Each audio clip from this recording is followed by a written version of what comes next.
Here we go.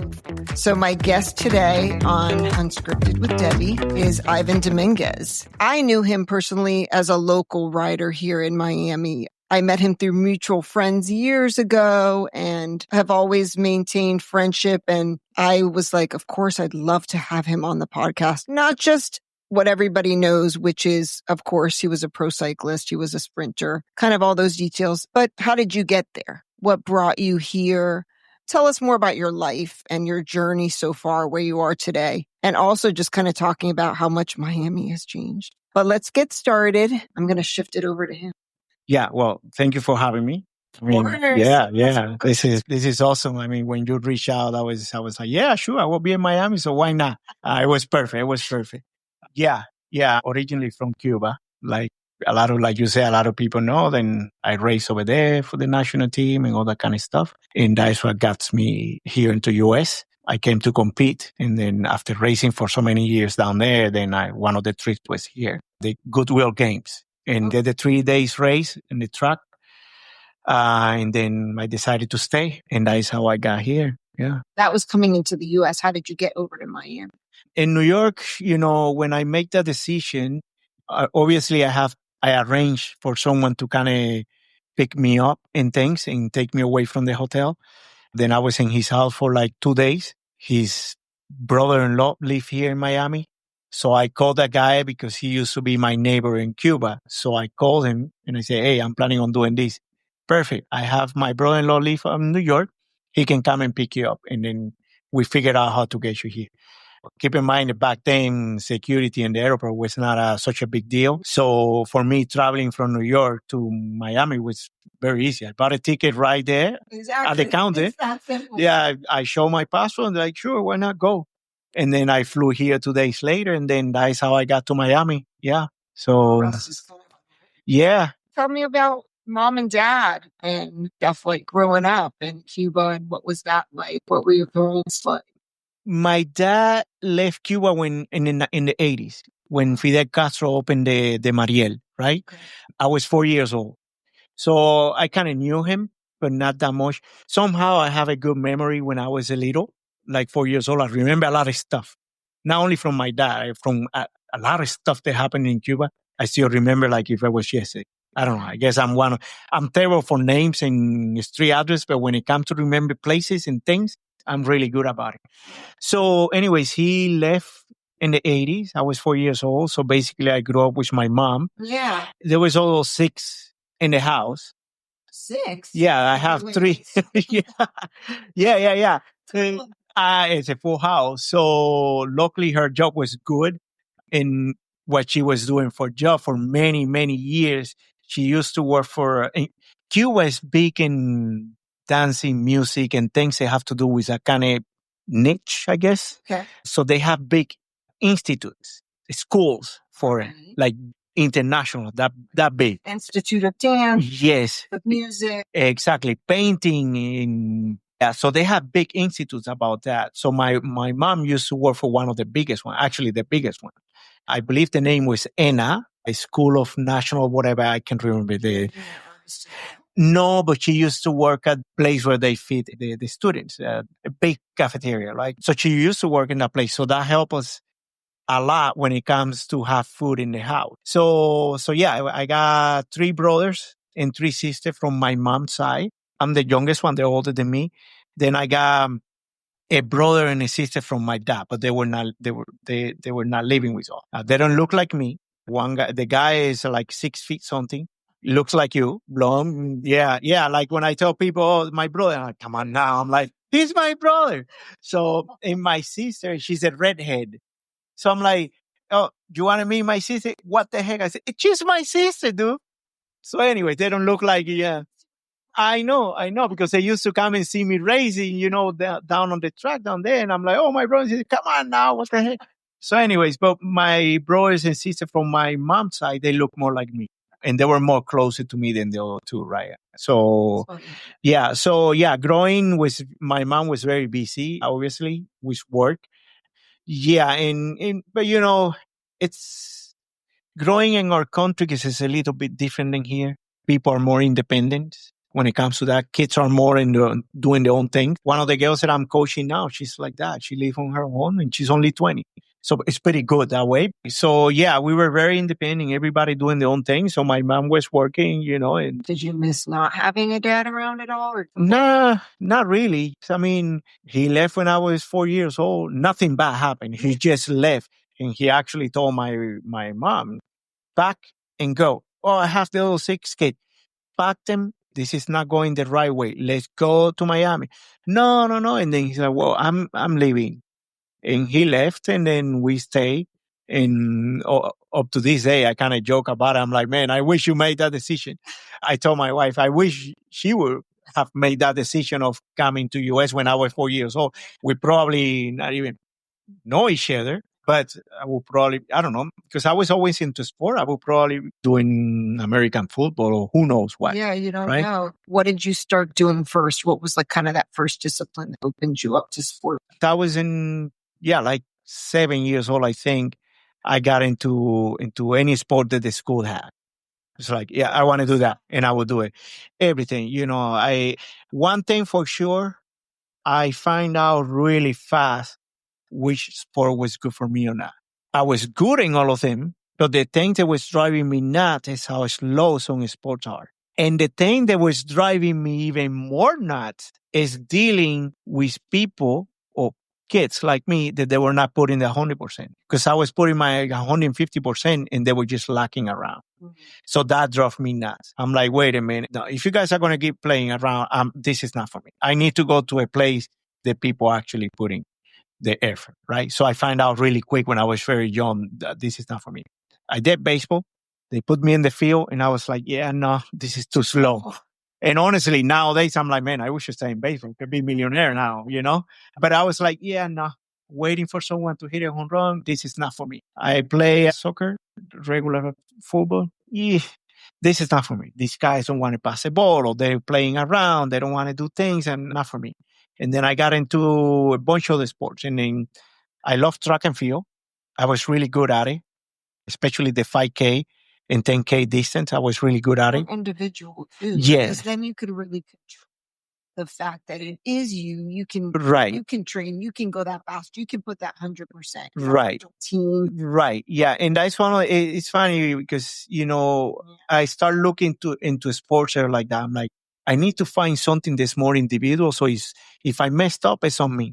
It's not on anybody else, not even the coach. Right. So I went into track and field and I love it. I was probably one of the best runners on my school. Then before that, I think I did handball and I love it too, but I was like, this is not going anywhere. So I got into track and field and I kind of like it. A few years later, when I was 13, that's after me trying a bunch of different sports. I was in the high school and then a cycling coach came to my school looking for kids. And over there, it's different than here. Here, if you're 20, you want to start riding bike, go for it. You buy a bike and go for it. Maybe you're good and then you get hired by a professional team. Over there, it's different. Over there, they get you from the time that you're like 13 years old. So anyways, this guy came to my school, Antonio Diegues is his name, looking for people to ride bikes. And I was like, okay, sign me up. Where I need to go? Okay, he got a bunch of kids, like maybe 15 of them. From my class, there were a bunch of them. And from other classes or other group, it was a lot of kids to sign up for it, right? So we show up there. I give my ID. They took all my info, whatever. Okay, and we start doing, off-season training and stuff like that. And I remember for my size, there was only one guy that was there before me, like a year, 2 years before. He was basically the man in that group. Nice bike and everything. And then they didn't have any bike for me. So the guy needed to share his bike. And that was something because he hated that. He was the best rider.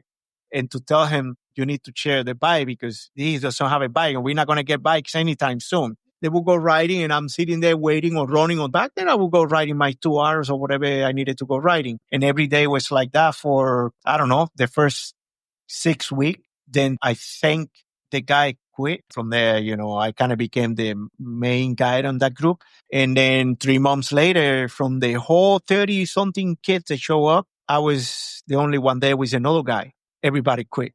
Obviously, the group that were before us is still a few guys there. We have a nice group. But from my group, everybody quit because they want to be hanging out late at night and partying. So, and I found out, I was like, oh, this is pretty cool. I kind of like this out there riding my bike and things, So I'm like, yeah, I think this might be it. And then I stick to it and 30 and a half. Over there is different, In Cuba, it's different. Kids learn things at an early age. It's way different than here. Yeah, it's a whole. In all those countries like that, you by 13, you already know things that you should not know, but you know them, right? So yeah, so a lot of these guys are like, nah, this is not for me. I want to be hanging around, drinking and having party and things late at night and going to bed 2 o'clock in the morning. I'm like, yeah, no, that's not what I'm looking for. So I stuck to it and yeah, made it happen. I didn't even know this side of the story. Yeah. But it was something you've always had a drive to succeed. I mean, that's what I hear. And it was just kind of finding what it was that clicked. Right. And felt natural to do that. Yeah. You're all there, Right. Yeah, no, it's fun. It's fun. It can be boring or tiring. In some cases, if you do everything right, you should not feel that. Obviously, you're going to feel tired at some point, and you need your rest. But when you have kids that you're coaching and they're doing things they're not supposed to do, by 3 years, they don't want to see the bike. And that's when they get tired and boring. So you really have to kind of take in the right path so they don't get to that point. And that's one thing in our countries, I'm not going to say all the coaches, but some of them are really good at it. They keep you, no, you're not going to do 100K today. You need to stay on the 80, 70K. Because if you start doing 100K, you are too young. Right. It's almost going to blow them. Yeah. And the coach, actually, they came to school. He lives here in Miami now. He's really good at that. He's like, take it easy. Take it easy. You don't need to push. You're too young. You don't need to be doing all those load of training because you're going to end like the guy or whatever. Yeah. Or getting burnout, is to come out. Oh yeah. It's a lot of people now, they don't come out of that. They start hating in any sport. They hate it. Luckily enough, I have good coaches and then I enjoy cycling a lot. I got into cycling in 1990. I was 30 and a half. By 1993, I was already on the juniors national team, but I was getting everything from the elite national team, meaning the food, bikes, clothes, everything was from the national team. But I was a junior. That was how good I was, right? Yeah. But what happened? Well, the thing is, when I won the Junior Pan American Championship and things like that, the 4K individual pursuit and things like that, the federation wanted me to move into the national team, elite national team. My coach was like, no, hold on. He still have this year as a junior and another year more as a junior. He's not going anywhere. If you want, give him everything from the elite national team, bikes, shoes, clothes, food, everything, but he stayed training with the juniors. Because he's like, he told me straight up, I don't want you to be that way because if you do that, you're going to be another Pipian. Pipian, there's two Pipians in Cuba. The old Pipian, one of the best cyclists in Cuba, kind of like an Eddie Murphy, they were everywhere. But in Cuba, he was a legend. He was good all the way until he retired from cycling, right? I believe he passed away already. But there was another Pipian, not related to that one, but they call him Pipian because how good he was, like really good on everything, right? And on the heavy side guy looking type. But guess what? They did that to him and the guy was a disaster. Really good athlete. You give him 2 months of training and no one can beat that guy. But he fall into that hole that they took into a national team too early and it was a disaster. And then what happened too, they spoiled the guy. They were giving everything just like that. And he was like, So my coach was like, I don't want you to be that. I don't want you to go into that route. So just take it easy. You get there when you get there. So that was the thing. I did my 2 years after junior. Obviously, before junior, I won, a bunch of kids races, whatever they call it. Then as a junior, I was basically one of the best in Central America and Latin America and North America even too. Because travel across? Yeah. Latin America and different countries? Yeah. To do different races? Yeah. As a junior, not that much. But then when I got into elite team, then yes. Obviously Pan American Games and things, World Cups and things like that. Oh, yeah. How did it work with school and stuff like education? That was a disaster for me. Yes. I was like, so did you continue with school or was Yes, it I did. like, Yeah, the way it works on there, when you get into a national team, obviously you have to train a lot, right? So the school becomes kind of like, but you have a day or two of school. They have a school, a special school for athletes like that. That you go a day or two and you pick whatever career you want to do and you study for it, right? So I kind of went into architect, okay. right? And I like it, but I never finished because I came to US, right? I needed one more year of the program and I stay here. So I didn't finish, and I'm like, yeah, whatever. I'm not going back to finish that. So anyways, yeah. So yeah, that was the thing of the school. I was going every Wednesday. I think it was every Wednesday afternoon or 2 days a week. The rest of the time was just training. But there were times that I was not even going there for like months because I was traveling all over. So when I would come back, my wife make fun of me because when I needed, my grades. So when I would come back before leaving, I said, so you have a kid today, teacher, right? You have a kid. I said, oh yeah, he's A and he's going to go to school. Oh my God, I don't know where I'm going to get it. I got you. So when I would come back from a trip, I would bring her, backpacks and things for the school and things. And then they will give me the grade. Got to play the game. Of course. Yeah. So, yeah. Make it work. Yeah. Because I wasn't like studying because I was traveling. So, and I didn't want to fail either. So the teacher was good enough to like, yeah, you're good. Just make sure that you do some things. Yeah, do something. Yeah. I'm sure it's the same way. Yeah. There's still kids and interested. Yeah. Here it happens too, when you need an athlete to get the grades that they need, the coach goes in and sometimes even do the test for them. I had a coach that did my test because I was like, I got stuck. I remember when I was, before getting into a junior national team, I was doing can't remember what kind of test was. It was not math. Maybe it was math, something like that. And then I'm like, I cannot go past this. Yeah, I did like 80%. And I'm like, I cannot go past this. So you better bring Michael. He was really good. He's really good at it. So he came, he's like, you guys, there were a bunch of us, right? He's like, you guys are a bunch of idiots. This thing is so easy. And I'm like, easy for you. But anyway, he kind of explained how to do it. And then we got it done. And then we got our grades and things, So yeah, so that was a school deal over there. When you're an athlete, you pick what you want to do. There's not that many options anyways. You just need to go through it and see if you can do it. And it's not like you're going to use it if you stay there anyways. Yeah. I was just doing it because you have to. The government actually require for you to be doing that stuff, So you do it because you have to, but it's not like you're going to take it anywhere. I cannot bring it. Even if I was finished that program over there, I was not going to bring it here. It's not going to work. Well, you already had like the schooling of life. Right. Yeah. So yeah, that's how I did all the school stuff and I got into a national team and things. But here, is this where things took off more in Miami? How did that kind of take off? Not really. When I stayed, then I moved here to Miami. I think I spent a year or like 9 months without touching a bike. I was really tired from racing. And that's one thing that a lot of my friends here, it was hard for them to understand how me, from one of the best to not wanting to race a bike. And I explained to them, dude, I'm really tired. I have been doing track and road basically since I jumped into cycling when I was 13. And I was only 22 when I came here. Yeah, but that, if people think about it, yeah, anybody who cycles and does a lot of training, that's a lot. Yeah, it was a lot. That age, I understand at 22. Why can't I just take a break and enjoy myself? I was very, very tired from training and racing and things. I was doing the track racing. That was my number one thing. Yeah. And then every single state race that would come in Martinique, Venezuela, I don't know, all those countries, they will send me in because I need that kind of endurance and that kind of hard pace for the track, for the events that I was racing on the track. So they will send me in, right?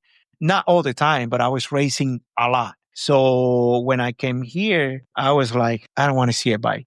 I am super tired. And they're like, no, you need to start riding. I'm like, you don't understand. I'm super tired. And I didn't get upset with them. It's just because they never made it to the national team. For them, it's kind of hard to understand how to feel, right? So I never got upset with them or anything like that. I was just like, I'm not riding. Good luck. Have fun. And I will do my own thing. Yeah. I honestly didn't even want to pursue my cycling career. I was like, I just want to find a regular job and see how it goes. And then 9 months later, I kind of feel a little bit rested. I changed jobs. Okay. When I got here, I was working for a factory, a tester factory for, like clothing material, fabrics, right? Fabric stuff.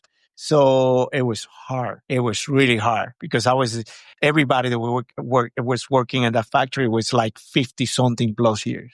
So when I got there, that was not a problem. It's just like because I was the youngest one, they would give me the hardest thing to do. Because they just figured you could do it. Yeah, because they physically, they're like, can you bring me that roll of fabric? And that roll of fabric, it's like, it's huge. And I'm like lifting the thing, put it in the machine, making sure that everything's running into the machine. And they were sitting there, old people, doing the thing, whatever they needed to do. So I did that for 3 months. And then I found a job with another guy. He ride bikes. His business was putting sprinklers. So, but because he was like, they were like, no, you were going to have time to go riding after work and things like that. And I didn't ride at the beginning. I didn't ride. I was finished working and going into the house. Right. And then slowly, they people here build a bike for me. I kind of start riding again. And I will go to the group rides if I feel like it, and a little by little. And yeah, I start riding a little bit more and then doing the local races around here, the one in Rosewood or somewhere there. Yes. Then start doing those little races. And then without little training, I start winning them more because I knew how to race, not because I had the legs, because they were training a lot.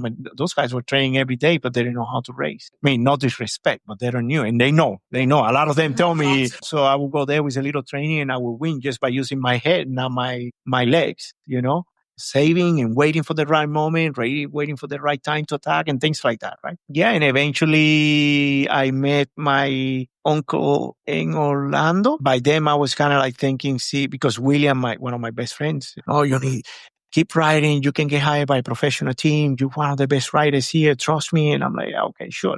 So I start putting more time. I will get up early in the morning, 4:00 in the morning. I will go riding 4:30. By 9, I was done with my friend William because he was training and racing too. He used to work for Bike Tech. Anyways, I was riding with him because he would go in at 10:00 and he would get up early. I was living with him and a bunch of other guys in the same house. It was a big house. And then, we would go riding and I was always like, relax, you don't need to do this. I was kind of coaching. Back in Cuba, he raced there, but he never got that kind of such a structured training regimen, And I came from that. So I was like, you're training too hard. You're doing these things too hard. You cannot train like that. Going for 5 hours, you can go one day hard, but doesn't mean that every day has to be like that. So I kind of shaped him in how to train. He didn't learn for shit, but I kind of tried. Yeah. So he very strong rider, but his mind was like, man, you don't need to attack now. We're going 40 miles an hour. What the heck are you doing? So anyways, things like that. He laugh about it now, but yeah, he's like, I was such an idiot. Yeah, he's a cool guy. He's like my brother to me. But anyways, and then I started racing a little bit more than a year and 3 months later, then I moved to Orlando. Actually, I went to a race over there and they came to see me. My uncle with his wife and kids, they came to see me to meet me for the first time, basically. And then he's like, oh, how this thing with a professional thing? Well, just trying to see if I get picked up by a pro team. And then from there, they pay you, it becomes your job. It's like, well, if you want, we have a room. You can live with us. You don't have to pay me anything. Just go for it and try it out and see how it goes. Wow, that's great. Yeah, you don't get that kind of chance. No, I think when those kind of things come up and you're ready to do it, you got to just... Yeah. So I was like, awesome. So I moved. It was a little bit better place for training too, Orlando. It's not hilly, but it's rolling and things. No, it is a little bit better. Then I decided to move and I moved in. Before I moved, I went to a race somewhere in West Palm Beach or something like that. And my friend William, he knew that there was a guy that was putting semi-pro team Cat 1 to go and race in California and things like that. He's like, oh, I know Danny. I'm going to talk to him to see if he can get you in the team. So he went to talk to him. Hey, Danny, to another friend, whatever. And then, I got this guy. He was in the national Cuban team, whatever. And Danny was like American guy, but he speaks Spanish. He used to live in Spain, racing over there. Like, oh, you guys say they were in the national team. All the Cubans. Oh, I was in the national team. So all say the same. Everybody said that. Yeah, so he's like, let me see your ride. Yeah, he was like, okay, whatever. Who's the guy? My friend William in Chris Frederick. I was like, no. This guy is a real deal. I said, yeah, okay, whatever. So it was a kind of tight course criterion, but kind of short with few turns and things. So the race start, then I lapped the field like 3 times. And the next day we raced in the similar course close by. I did the same thing. I lapped the field like 3 times. And then he came like, sit down. I need that guy on my team. Yeah. he's the real deal, right? Yeah. So I saw enough. Yeah. So anyways, then because he speaks Spanish well, very well, actually, he calls me and he's like, man, we're going to do this. We're going to do these races and I want you to be part of the team. I was not getting paid or anything like that. He gives me a phone to kind of stay in contact, bikes, clothes. And then, when 2000 season started, then he came pick me up with the other guys and we drove in the van that he bought, like a school bus, and he painted and everything and put beds in it. Yeah, we were sleeping in that thing. Oh, yeah. So it was kind of like a mobile home for us, right? So yeah, we went to California, and then honestly, when I got to California, that I went to McLean Classic, one of those races. My first race was behind the airport in Los Angeles. Big race, big criterion, open roads. Then Rashan Bahari was there, kind of like a lot of people, but not big team. So there was enough, right? So Bahari was the man to win that day, whatever. And then we came to the last turn and it's kind of like a long incline, like 1-2% sprint. And Bahari went. And then I went like that next to him. Basically, I passed and he was like, who the heck is this guy? Right? He told me years later, right? Because we became teammates. Yeah. Then everybody, Bahari here and there. So anyways, I blew his helmet away and then I won the race and he was looking at me like, what the heck? Where this guy came from?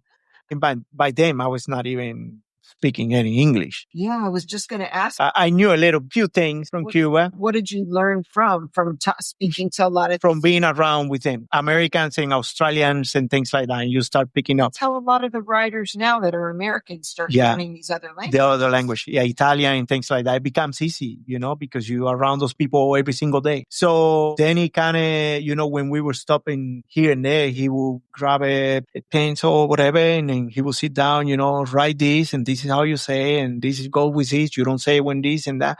And kind of told me a little bit about it, but I kind of got it being hanging around with people, So in texting, when obviously down the road, cell phone became a thing more for texting. Yeah, who knew? Texting helps a lot because you can see what you write. Right. And so it will correct it for you. So anyways, we did that race. And then from there, I'm kind of, okay, this is good. I think I can make it happen. We drove up north to McLean Classic, one of those races. And I remember it was a big road race, kind of like a circle race. We do like big 3 laps with a hill. You start like here and then a K later you hit a climb. There's about maybe 1.5 miles long, but it's very steep, right? I mean, you can still go in big gears, but by then I'm racing with all the pro teams, Saturn, Posto, all those big teams. Wow. Yeah, Posto was back then. Yeah. All those big teams, right? They were there. Like back then, there used to be so many teams, Shackley, Jelly Belly. So, and I'm seeing all these big teams showing up in minivans and trucks and them. Like, I knew a few guys because they were track riders and I raced with them on the track. So in Cuba, I was basically a professional, but because it's a communist country, they don't call you professional. But I was basically a professional because I was racing against those guys, right? But I went to that race, luck went down. I was kind of nervous too. Like if I was scared, I was a little bit nervous because it's a different level. And I'm like, oh, well, I think I'm good. So the race start, we go flat out. We hit the climb. And this is 5 minutes into it. We hit not even 5 minutes into it because you start in the bottom of the climb. And it's 3 of these loops? 3 of these big loops. You have another roller somewhere then down the road.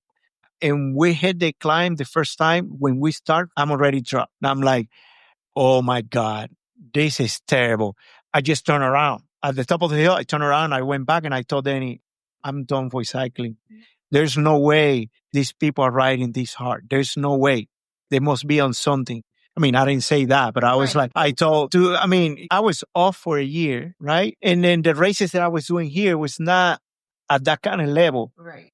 So when I got to that level to race with them, I'm like, this is unreal. These guys are motorcycles. How fast they can go.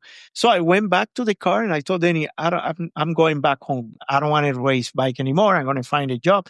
I was very, how do you guys say it? Discouraged, like it was like. Right. Yeah. You just don't understand. Yeah. You think you're good. And then you see that. Yeah. I don't understand. Yeah. In 5 minutes into the race. Yeah. It's not like they dropped me in the last lap or anything like that. No, 5 minutes into it. From the climb. From the top. That's almost like there's an extra gear. Yeah. Yeah. So anyways, I got back and then he was like, no, relax. You just need racing. Trust me. True. Just need racing. Yeah. And more racing of this one, more training, but don't worry about it. It's fine. Relax. I'm like, no, I don't want to do it. And he was like, dude, listen to me. Relax. Don't worry about it. Just keep training. You were off for a year. Just keep training. Trust me. I have seen you racing. Trust me on this. So, next day I got on the bike. I went riding, whatever. Then we went to Flagstaff. We did a local race there, and then I won the race. But, it's still kind of in the back of my head. This guy kicked my ass.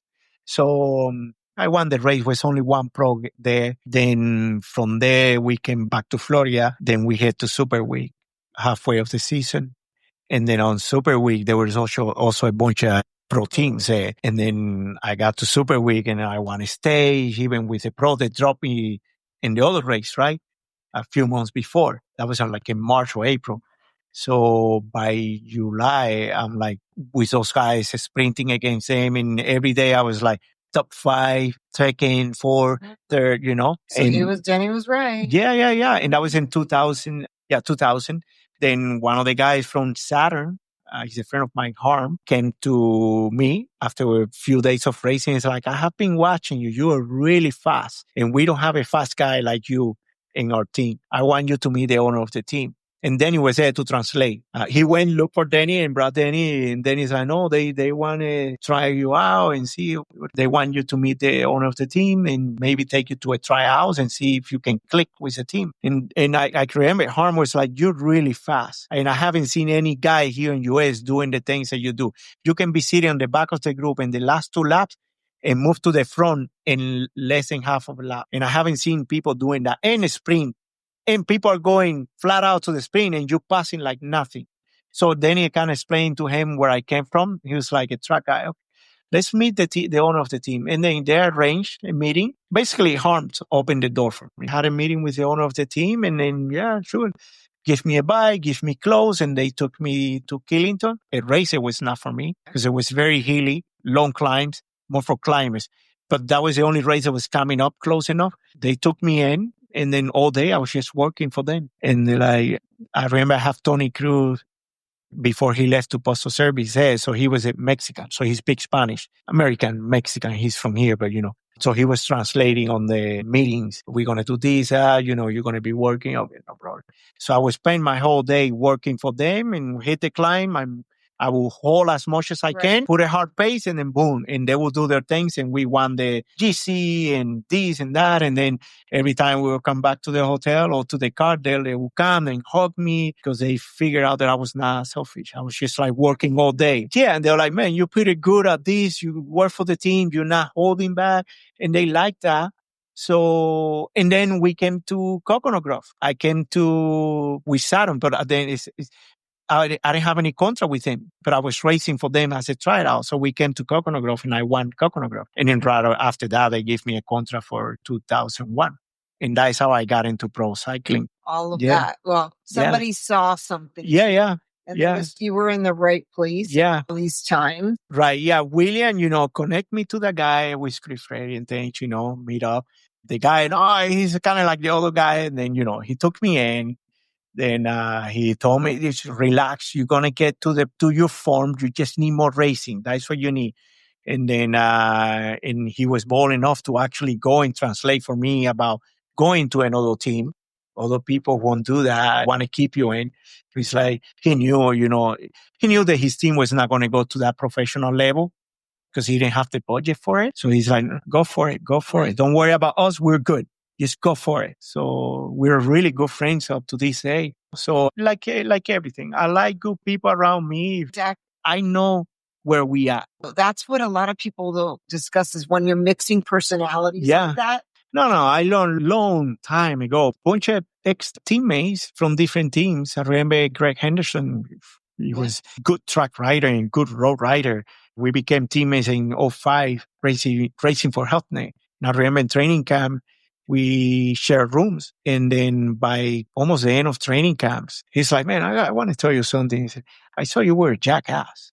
That was, we all here, we brought you to the team because I think Chris Wary or might say someone kind of put your name on there. And we were like, Go Fraser was like, not because they knew you, just they didn't knew me. They didn't knew me as a person. They knew me from racing. But he said it straight up. It's like, we practiced the team, but we were like a little bit skeptical about it because, I mean, me in particular, he said, me in particular, I thought you were a jackass, but you're a freaking cool guy. And I like that. He's New Zealand. So they're very open to tell you those things. The truth. Yeah. And from there, all the guys from different teams that they were never my teammates, you know, we will go to Super Week or whatever, and we end in the same house hosting. Was that like, did everybody get along? Was there a lot of competition? No, it was, you know, there's always some guys that like to be alone and do their things, and you leave it. That's his personality. And there's all the guys, they talk and things, you know, but Super Week is back then is a place that, you know, families will host two teams or pick few. If you need a house, you can stay here and then you call and, well, we already have two guys from HealthNet, but if you want to say we have more room, and then you meet them and they were never my teammates, but down the road after spending 15 days, they're like, you're a pretty cool dude. And I'm like, thanks. And nowadays they shift teams. So it's like everybody kind of knows each other. Yeah. In the cycling community, I feel like even though we're veering off topic on this, it's just, it's changed in that way. Yeah. Especially with, we were speaking earlier, just having normal conversation and catching up gravel. Right. Yeah. Community. Being a little bit more loose knit, more comfortable. I would say people are just more able to congratulate each other and accept each other. For me, you know, I don't race anymore, so it's no reason for me. I mean, I was never like that, but Was it nice when you finally said, I'm done? Yeah, no, it was a time, you know, I was tired by the end of 2010. Funny story before I forget. So that race that I got dropped when I went close to Merced, somewhere there in California, that I got dropped in the first 5 minutes. Then I did Super Week. I did all these tryouts with Saturn, and then they hired me to start with them on 2001, to start with them as a pro. So racing for Saturn as a pro with a contract already, we went back to the same race. I finished third. We got first, second, and third. It was just a matter of me, like Denny said, keep racing, keep training. So I went to the same race. And I finished third. Like, man, last year I got dropped here in the first 5 minutes, and today I'm finished third place. You're still turning around. Yeah. And the team was actually working for me, and I got the two McCommers, brother, big guys, big gears. And they were the last two guys for the lead out, but they were going so fast. Mark McComber was going so fast, and Frank McComber was the last guy for me. So the few guys moved, and it's Mark, Frank McComber, and myself. So the two brothers are here, and they were going so fast in the last gate, and we were like by together, right? Like no one could pass. The Frank McComber kind of on purpose let the gap, and I figured out right away. I'm like, he's letting the gap so his brother can go and get the gap and see if another team chase. But no one was able to move. So I was like there waiting, and I kind of opened the gap to Frank because he was also moving fast. And McComber came like 30 seconds. Then Frank McComber came like 15 seconds ahead of me because I kind of opened the gap, but I kept the pace kind of high. And people were just sitting behind my wheel, thinking that I was going to go for the sprint. Right. But when I went, they look, I'm like the two guys already. So yeah, first, second, and third. Oh, what a story. I know. I just wanted before, No, because I had a feeling when you're getting there, I'm like, yeah. So yeah, it's a cool deal, you know, when I think about it. So it's very cool. Yeah. And, you know, from there, I spent the last 3 years of the team. I think the team was around for about 20 years or something. That was sick. It was around for a while.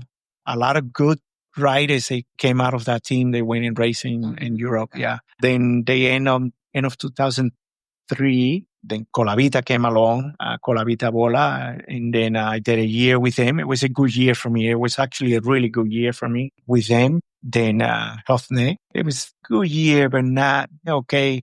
But I got a chance to meet Gore, Fraser, and Henderson, and Mike Sayers, and all those guys. I was racing against basically since I came to US, or since I started racing. And we became teammates. I remember that team became really big. Then Toyota.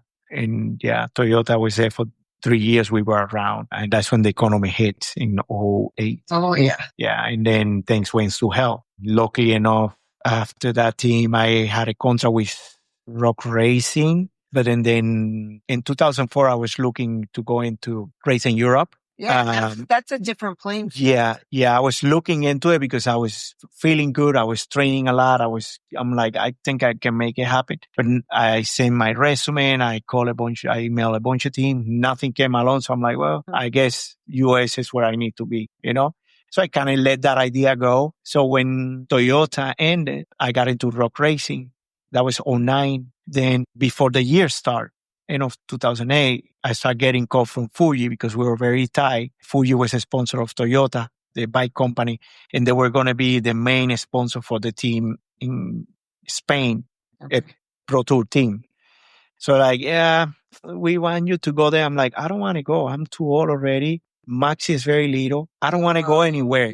We kind of start talking, and then the team director calls me and it's for like 2-3 weeks. They were like I was on the phone a lot because I don't want to go, but it's all about money at the end of the day. Of course. Right. So you wanted to move the family as well with you? Well, no, they were going to stay. Yeah. That was the other thing. Too. Yeah, it was tough because it's not like here that you fly back every weekend back home.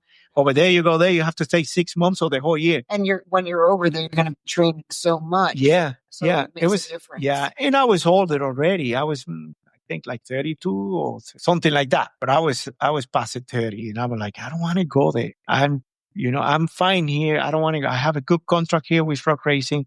I don't want to go anywhere. But anyways, they decided to put more money on the table. And then I was like, okay, sure, why not? And I went. And then 6 months later, like I said, I told you guys, I don't want to be here. I'm just going downhill.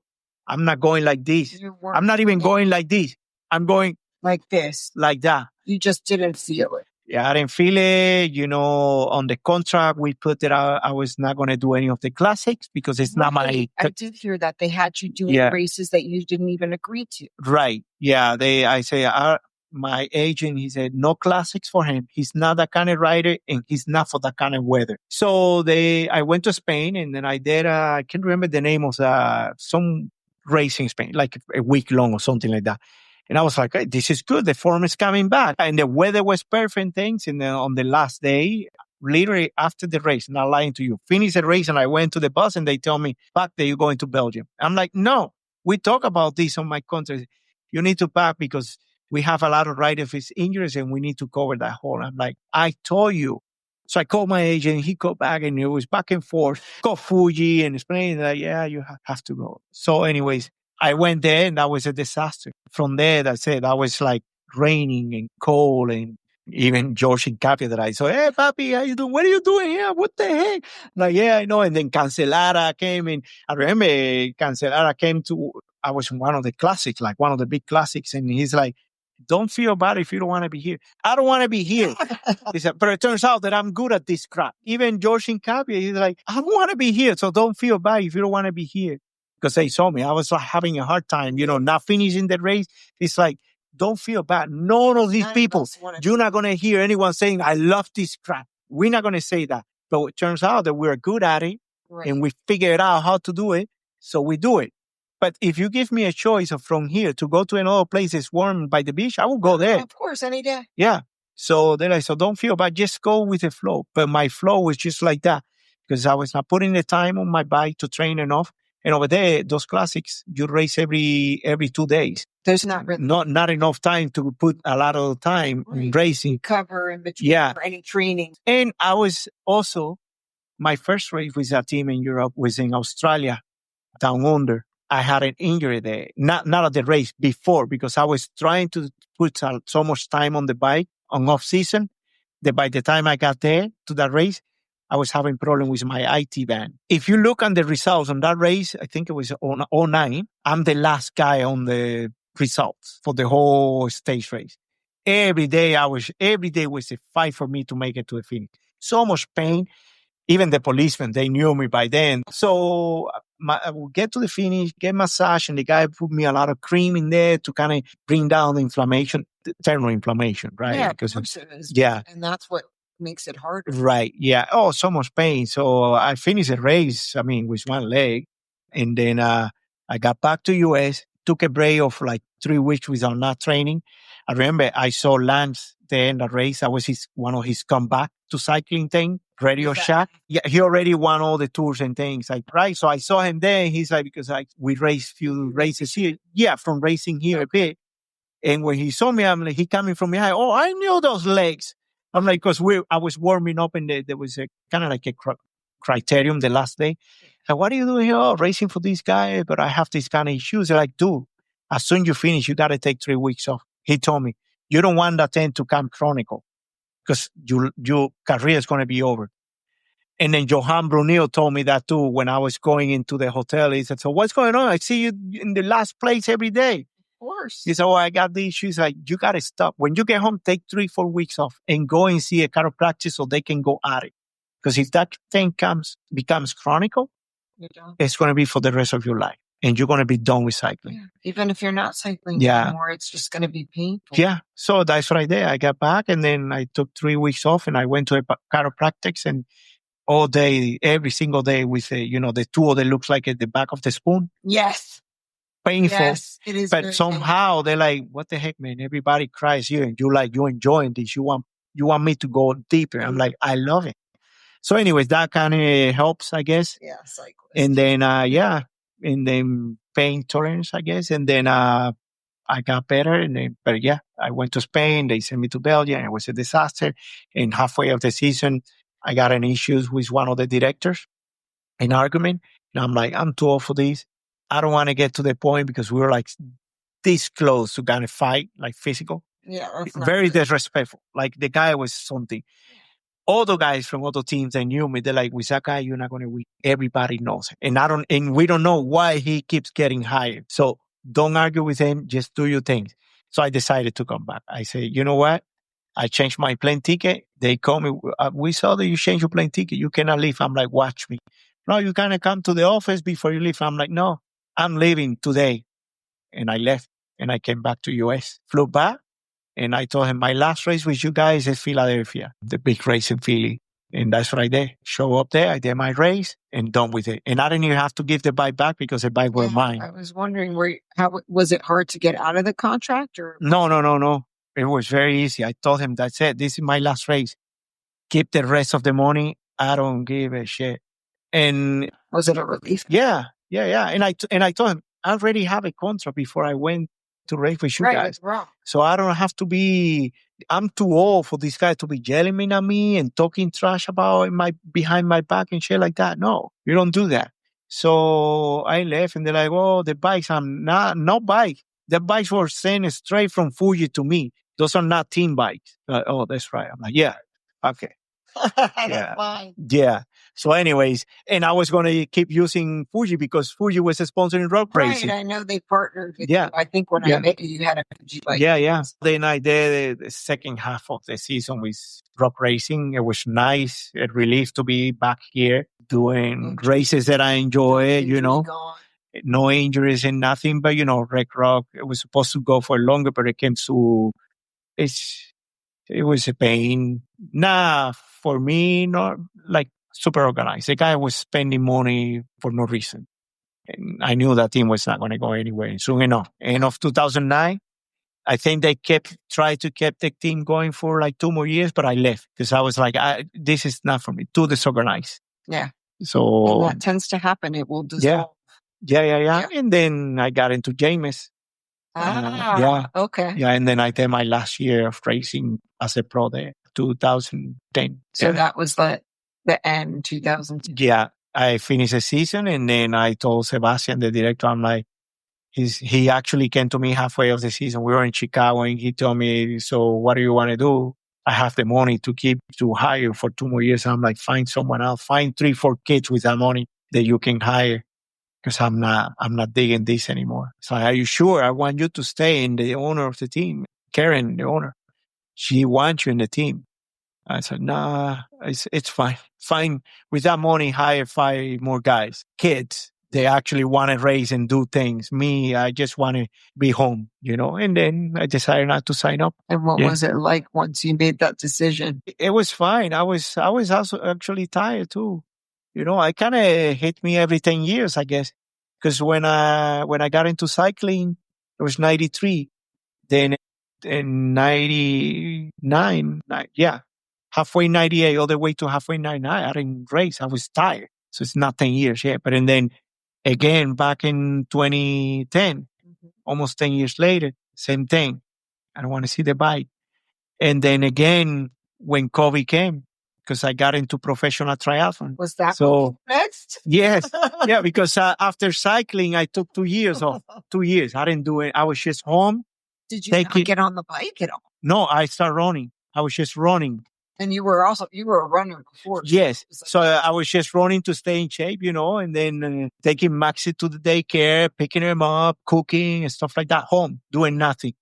And I would go running. I did that for like a year or so. And then 2013 or something like that, 2012, I got back, something like that. Yeah. And then I got into professional triathlon. Was that quite the transition? It's a different type of training. Yes. Different type of running. Yeah. You can't just go out and do these crazy rides. Yeah. Because you have to conserve too the running, the swimming. And you know when to do it, when not to do it. You need to learn all those things. The main things is for people when they get into triathlon, if you don't have a swimming background, that's the part that hurts them more. Me, I got my running, and I always like to run, even up to this day. Biking, obviously, done it all my life, so I know how to. Swimming, I knew how to swim, and I have the endurance, but I didn't have the technique. So swimming is something. I was just talking with one of my athletes today that was riding with me because she asked me about triathlons, and she said, I want to try one. I said, it's a whole different deal. She came from skating. And she running, she kind of not liking it that much. I say, first you need to know how to swim. He said, well, I kind of know how to swim. I say, yeah, knowing to swim is something. Swimming right is something else. So, and you're not much of the runner. You can do it if you want to try it out. You start with a sprint or something like that and see if you like it or not.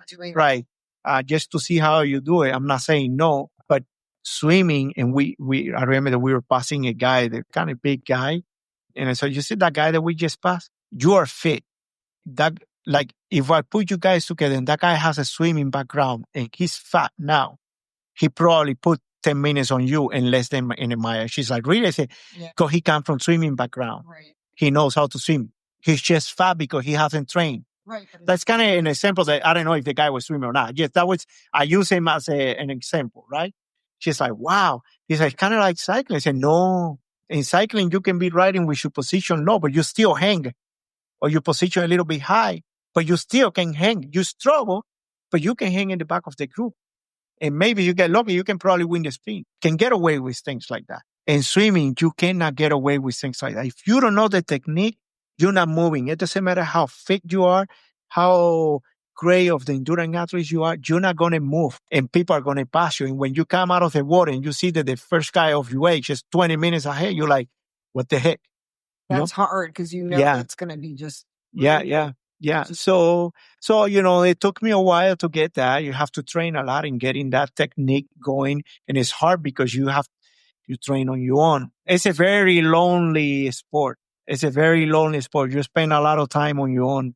So if you're not that kind of person, it's hard to get used to it. You get up early in the morning, go swimming to get the swimming going. A lot of people think that you have to swim every day.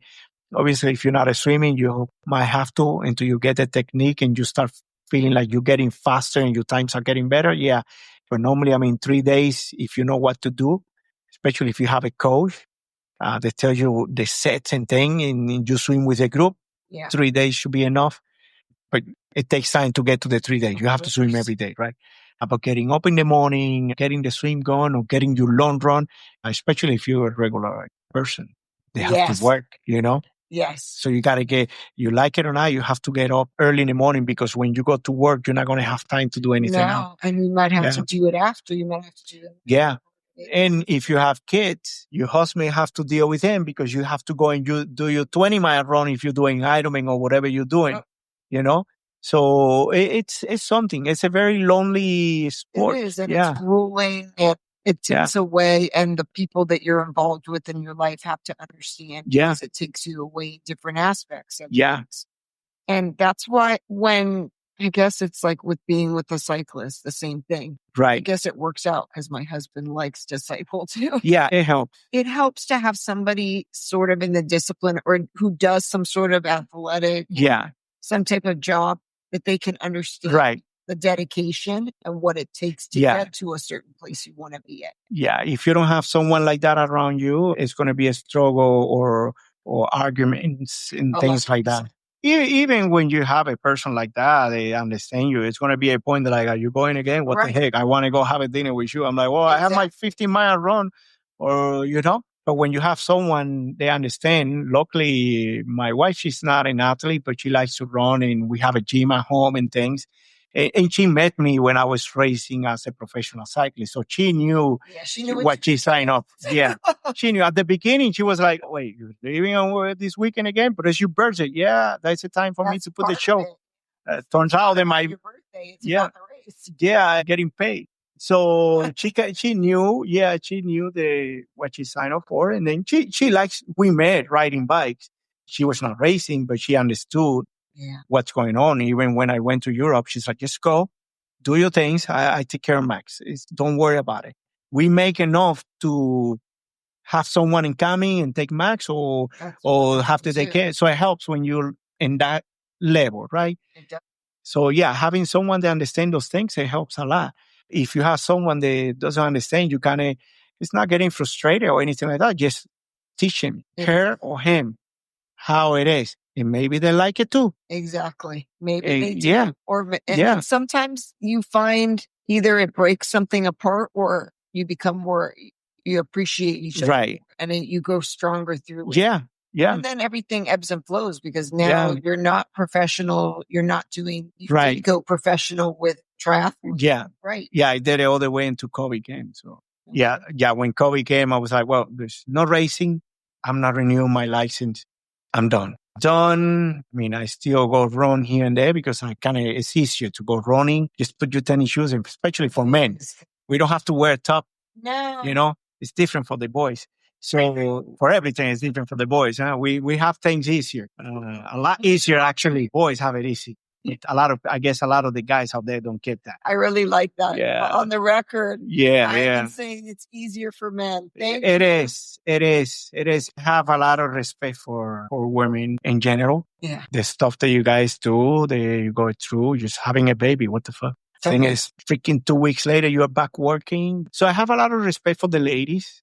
A lot of respect for the ladies. For everything, But a lot of the guys, sadly, unfortunately, they don't see it that way, but whatever, it's their deal. Because honestly, whatever it is, whatever that looks like in your dynamic, it's a team effort. Yeah. It's gotta be. And everything goes up and down, up and down. Yeah.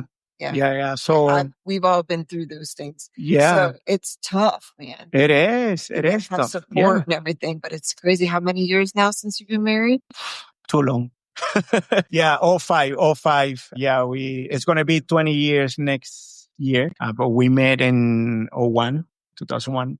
Okay. I was riding on the quay when I saw her. She was riding with Max Berger. Yes. He used to own bikes to go. So because he used to have his little group ride, he would take out. Yeah. So he was riding and then I'm riding with all my friends and we passed his group and then he was in the front with her. And then as soon as I finished the ride, I called him, who is the girl that was riding with me? And he was like, he's a trooper. He was like, come to the shop. He's coming because she's leaving to Georgia to do whatever rides is up there. One of those rides. Yeah, she's going there. So she's coming to pack her bike. So I show up and she went off. She came in and he introduced us and kind of helped her to pack the bike. And she was playing hardcore. And then, when she came back, I was living in Orlando. So when she came back from her trip and I used to come here, so I got her number and then we kind of stay in contact and she came back. Then I drove down and we started hanging around. But she came to US when she was like She came actually to do the university thing in those years, That is how we met. So, yeah. So when COVID came, I decided, I'm like, I'm not doing this anymore. No more. I'm tired. Now it's just easy stuff. I like to go to a group ride, to hang out with the people. Most of the time I train on my own. That's how I like it. And not because I'm an antisocial person. It's just like hard to find people they can go right at the time that I go because I can wait until 10 o'clock. I don't need to be there at 6 o'clock when it's 45 degrees. I'm like, no. That's true. I don't have to do that. That's for the people that actually work. But I'm not riding much, like I told you earlier. I go 3-4 days a week if I feel like. Sometimes there's weekend I cannot go because I'm busy with other stuff. So how does it work with that? Yes. I mean, it's not easy, and it's like you say, it's a team stuff. So I get up early, fix Max's breakfast, lunch, whatever, do his thing, take it to the pool for his swimming thing. He's been swimming for like 8-9 years now. No triathlon for him? No. There's a kid over there that put kind of like a club together and he signed up for it because we know the kid, but not because he really wants to. Yeah. Which is, yes, to support, but I don't see him doing it. He doesn't have the bug. No. Obviously I don't want to. I mean, if he want to do it, it's fine. I don't tell him that I don't want to. We let him do whatever he wants. We explain it to him. Whatever you want to do, we're not forcing you to do anything. If you want to try it out, fine, we sign you up. They have a mountain bike team for all those kids, right? A bunch of them. It's a big club. Somehow he wanted to do it. We asked him, do you want to try the mountain bike? Yeah, sure. We bought a mountain bike. I start taking him. And somehow one of the parents knew that I was a professional cyclist. Because he followed me. He's like, you can be really good for this. Oh, no. And I'm like, yeah, I know. You want me as a chaperone to take the kids out because, these parents, so they're like, you can take the kids for like a really hard, fast pace. Right. I'm like, I knew that was coming. So anyways, I kind of did it for a bit and then, but it was getting in the way of him. He get a lot of homework from school. Oh, like a lot. Boy, I know how that is. Right? So he missed one day of school because he gets sick. Oh, he's behind by a lot. Yes. So even when he gets sick, we like, mask up. You got to go, bro. And he knows. He's like, I'm sick, but I have to go because I don't want to be behind. So he pushed to go there. He's a really good kid. So, but back to what we were saying, I don't want him to be if he wants to, we support him. I honestly don't want him to make a living as an athlete because I did that and it's freaking hard. It is really hard. Every year, obviously cycling, there's not much money nowadays. Yeah. If he wants to do it, okay, you want to try, go for it. But I'm telling you right now, there's no much money. Every year dealing with contract, who's going to pay you more? And then they don't want to pay you more. They want to pay you less. And the older you get and crashes and injury and things. Again, if you want to do it, I would help you out. But if you don't want to do it, he's very smart. I'd rather him to eat the books and learn everything that's coming new because that's what you're going to use to make a lot of money and not struggle a day on your life or your family struggle. It's funny how when we have kids, that's something that we don't want them to go through. Yeah, because we went through, we don't want to, You know what it's like. Yeah. It's tough. Yeah, that is how it goes. The evolution, you go from your career to watching your children go through life. Things change, but now you actually have more time that you can spend together because sometimes we forget so much going on in life that there's more out there to do. Yeah. Spending time with other people, with friends, just having more time for yourself to do other things. Like speaking of that, you went into doing your own apparel? Yes. Yeah. I have been dealing with online business for a while now. I would say like the last 8 years. Before that, I was doing I was creating courses for people how to use like social media and stuff like that. Yeah. Like small courses and things like that people will buy. And then, they have videos and things and how to use Facebook to promote your business, stuff like that. Like I have a bunch of those courses, right? Like for anything, right? It requires a lot of creating the landing page and things, but when you get the hang of it, it's pretty easy. Right. So, and then into that, I'm like, let me see if I can try these. I actually put a business for products for women, like whatever you guys like. It will be a box and then I will put a bunch of things inside and then you can buy one or you can get like 3, 6 or a year subscription, right? And then every month there will be something different, stuff that you guys like. So I had it running for like few months. So there was a girl that she reached out to me from Texas and she liked it and she was looking into that, but she had no idea how to start. And I'm like, here it is. You can have it. pay me. Starting with Yeah. it over. Yeah. And I explained it's very easy. I mean, it's so like here it is. If you want it, take it. I don't want to do this anymore. And then I went into the socks and apparel and I kind of like it, but it was really hard. The competition is really big and shipping and costs and how much inventory I needed to have and things like that. I'm like, I like it, but I'm not dying for.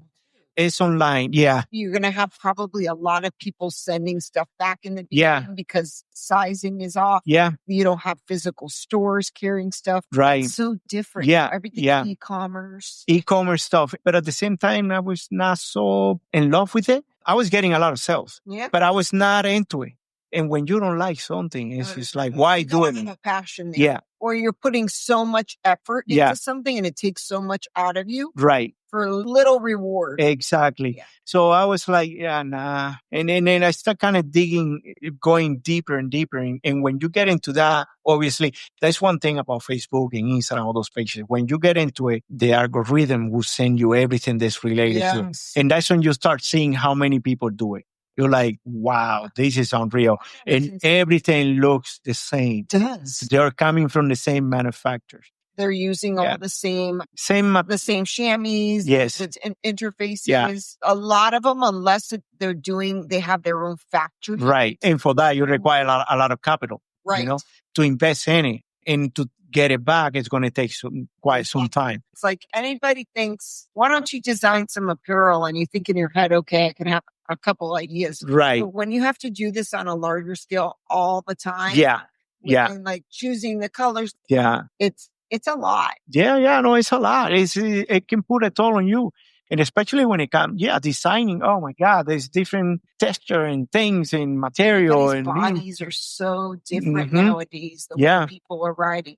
You're seeing every shape and size now. Yeah. Like, honestly, I think it's amazing. Yeah. Because in Miami, you see that a lot too. Right. Everybody's very free, their bodies. You'll see anybody out there that you might not think is going to be a cyclist. And it's become almost like a fashion show.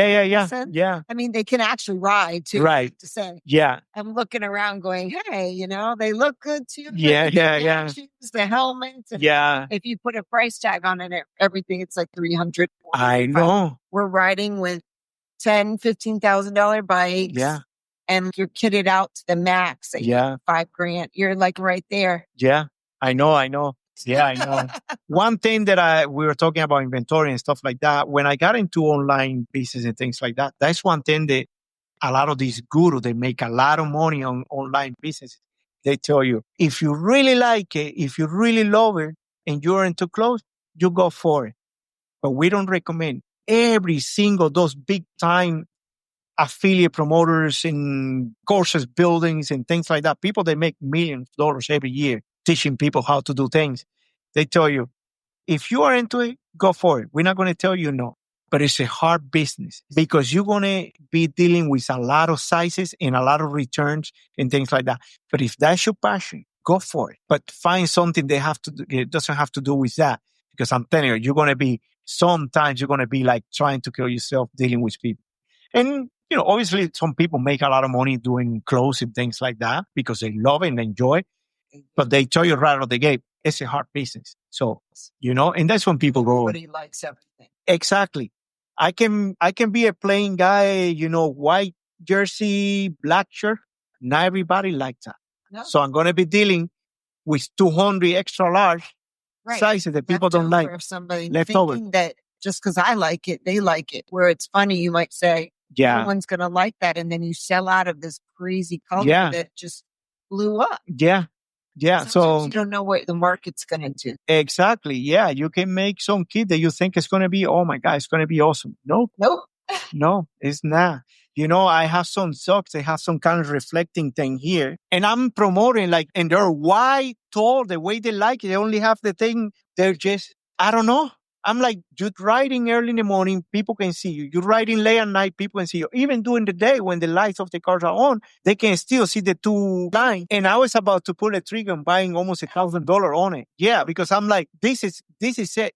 Luckily, I was like, calm down, buy a few and see how it goes. Yeah. So I bought enough thinking people are going to buy it. No, I'm just giving it away for free because people are not buying. And that's when I'm like, I can't believe I fell into this because I have been dealing with affiliate and social media and I go into business that requires a lot of sizes, but luckily I was, on time. I didn't spend my whole life or ton of money doing it. I was very conservative in getting this stuff. And even I only made few kits and people like it and people were talking. But when it comes the time to put the orders, no one bought. Really? Yeah, no orders came in. Maybe 2. I'm like, good. This is not for me. And again, why? Because all the competition. And then you start reading all the comments, how people trash talk the companies. They're actually good. Oh, no, they find something wrong with everything. And then, there's few manufacturers in China, really good. Like the clothes that I got from them, I have been trying all kind of clothes from any team that I race, even as a triathlete. Nothing is close to what these Chinese people are making. That's how good they are. The technology. It's the material don't bother you. It's soft. It's nice. It's perfect. If you tear it down and you really break down like the construction of these things, it has a lot to do with seams and how you design the right. fabric, How the fabric, all this stuff. So perfect clothes. It's the clothes that I'm using now. I don't buy any expensive stuff. I go to the manufacturers that I know. Can I buy 5 kits from you? It's just for me. Oh, wow. Sure. Just go to the website. You're not buying in bulk, so you just go to the website. It's like custom made. Yeah, they don't put my logo or anything like that, but there's like their logo is very tiny. So I'm like, I'm not going to make my clothes now. But if I need clothes for riding, I will buy it from these guys.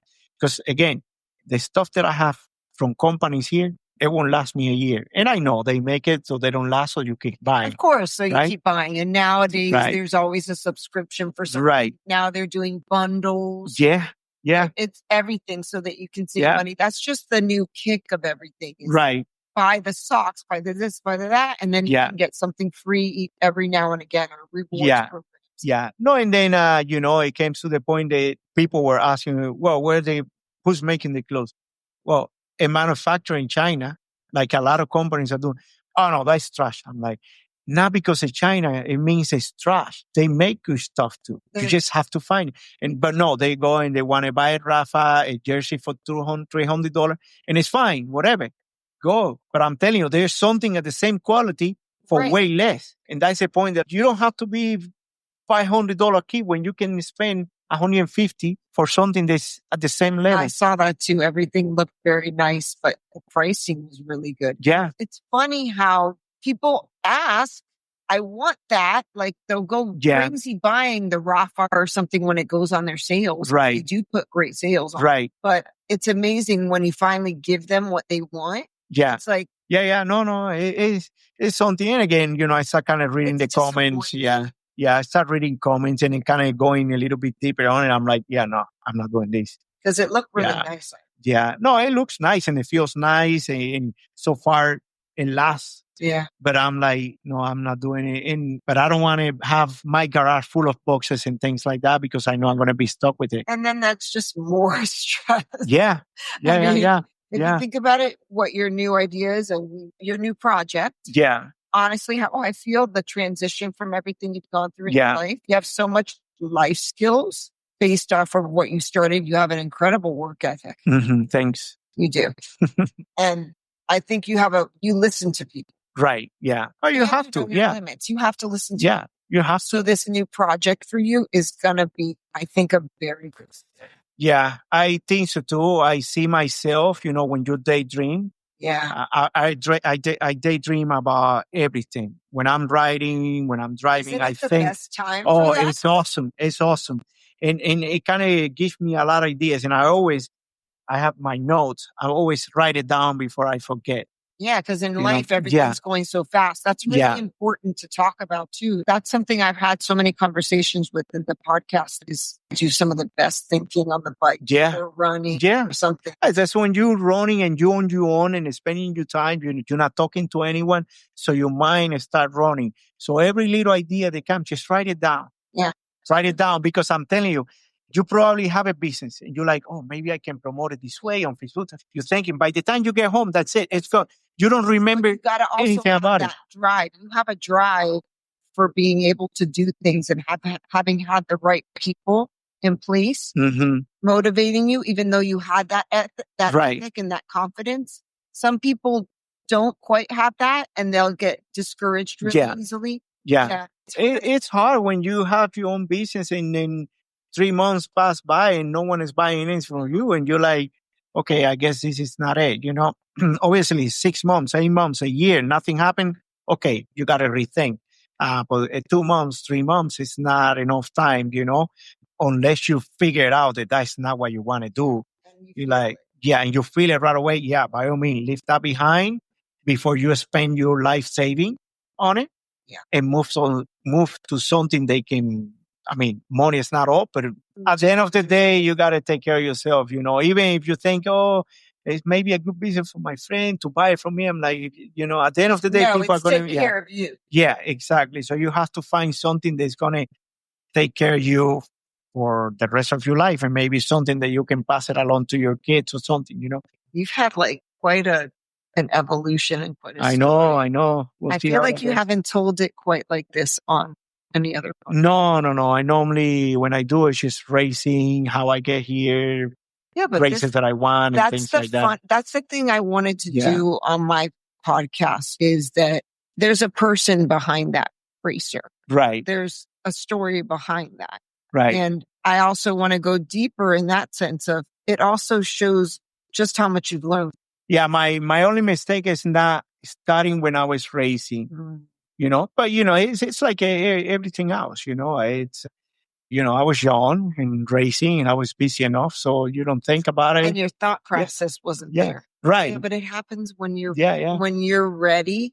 Yeah. And I don't know if you would have been ready then. You needed to, had this fuel tank that wanted to go, and you probably just needed it to get to a certain point. Right. Yeah. Certain point in my life that I can, now I can ready for this. Because probably if I did it before, it would be probably wouldn't go to where I needed to be. Not exactly. But you've gotten so much experience throughout your life, whether it was cycling, just social skills, the discipline, the work ethic, learning the businesses of life, language of life, relationships.